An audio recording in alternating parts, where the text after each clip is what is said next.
Hai, Assalamualaikum warahmatullahi wabarakatuh. Kembali lagi dengan saya Sri Rahayu Astuti di sini, calon guru penggerak angkatan 11 dari Provinsi Sumatera Barat, Kota Bukit Tinggi. Di video kali ini saya akan memaparkan koneksi antar materi modul 2.1 tentang pembelajaran berdiferensiasi.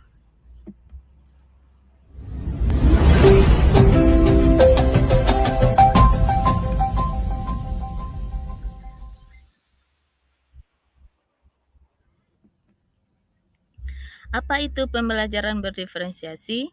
Pembelajaran diferensiasi adalah usaha guru dalam menyesuaikan proses pembelajaran di kelas untuk memenuhi kebutuhan belajar individu murid. Artinya, pembelajaran berdiferensi adalah pembelajaran yang mendukung semua murid di dalam kelas kita. Maksudnya apa ya?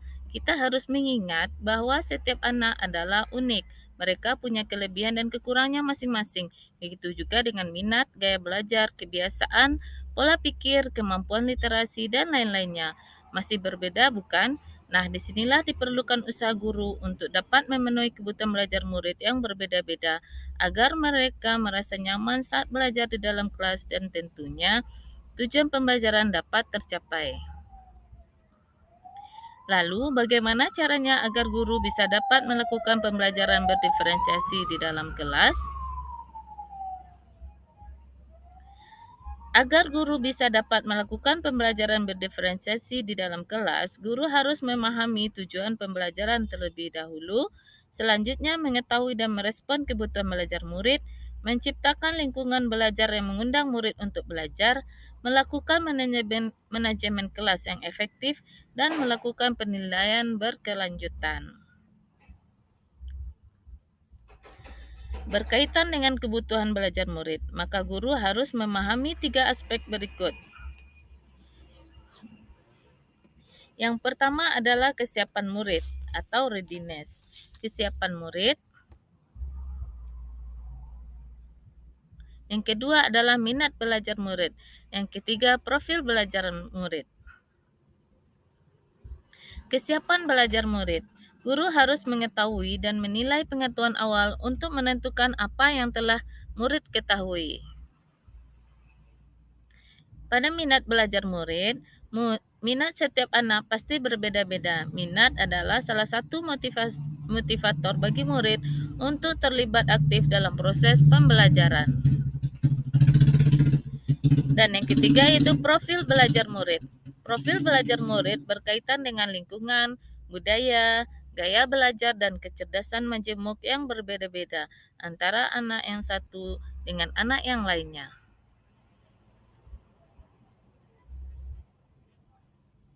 Bagaimana cara mengidentifikasi kebutuhan belajar murid? Kebutuhan belajar murid dapat diidentifikasi berdasarkan cara-cara berikut ini, yaitu yang pertama adalah mengamati perilaku murid, identifikasi pengetahuan awal, mereview atau melakukan refleksi, melakukan komunikasi dengan guru murid sebelumnya, membaca rapor murid di kelas sebelumnya, atau bisa juga menggunakan berbagai penilaian-penilaian formatif dan diagnotis. Selanjutnya, strategi untuk mendiferensiasikan pembelajaran. Strategi untuk mendiferensiasi pembelajaran bisa dilakukan dengan 3 cara, yaitu diferensiasi konten, proses, dan produk. Guru dapat memilih salah satu atau kombinasi dari ketiganya.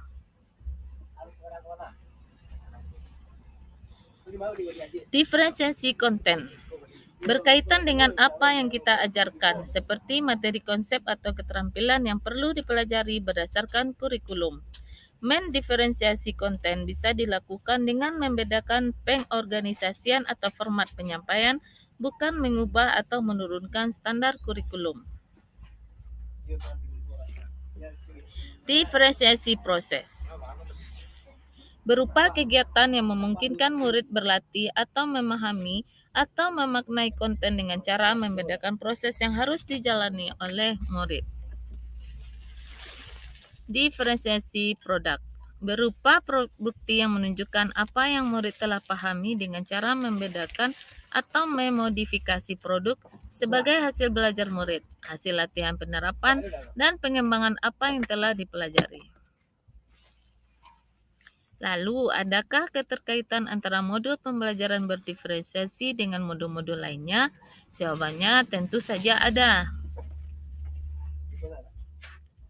Untuk dapat melakukan pembelajaran berdiferensiasi, maka guru harus berusaha memenuhi kebutuhan belajar anak sesuai dengan kodrat alam dan kodrat zaman berdasarkan filosofi Ki Hajar Dewantara. Dalam melakukan pembelajaran berdiferensiasi, seorang guru penggerak harus berpihak pada murid, reflektif, mandiri, kolaboratif, dan juga inovatif untuk dapat menciptakan pembelajaran-pembelajaran berdiferensiasi agar dapat memenuhi kebutuhan murid. Dengan demikian, seorang guru penggerak dapat mewujudkan kepemimpinan murid dengan menuntun murid merdeka belajar. Hal ini sesuai dengan nilai dan peran guru penggerak. Selanjutnya, pembelajaran berdiferensiasi pun dapat menjadi salah satu strategi untuk mewujudkan visi guru penggerak, yaitu berpihak pada murid. Dan dalam pelaksanaan pembelajaran berdiferensiasi antara guru dan murid, harus ada kesepakatan kelas terlebih dahulu agar proses pembelajaran dapat berjalan dengan baik sesuai dengan nilai-nilai budaya positif. Demikian video tugas koneksi antar materi modul 2.1. Sampai jumpa di video selanjutnya. Assalamualaikum warahmatullahi wabarakatuh. Salam dan bahagia.